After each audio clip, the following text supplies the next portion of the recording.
উত্তর চব্বিশ পরগনার পানিহাটির পল্লীশ্রী এলাকায় শিপ্রা চক্রবর্তী নামে এক মহিলার বাড়িতে আজ তল্লাশি চালান এনআইএর আধিকারিকরা। গোটা এলাকা ঘিরে রাখে ঘোলা থানার পুলিশ এবং কেন্দ্রীয় বাহিনী।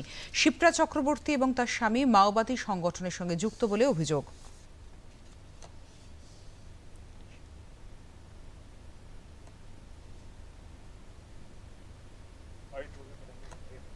আচ্ছা আচ্ছা ঠিক আছে ঠিক আছে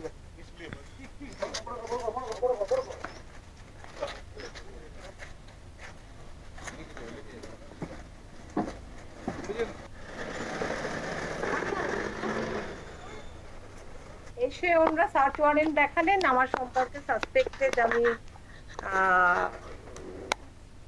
যে নকশালাইজ মুভমেন্ট লোকজনের সাথে জড়িত। 2022 সালে প্রশান্ত বসু অ্যারেস্ট হয়েছেন। তার যে এফআইআর এর যে কপি সেইটা ইনভেস্টিগেশনের প্রসেসে, মানে আমি তো ঠিক ভালো করে বুঝলাম না, মানে আমি ঠিক এগুলো জানি না।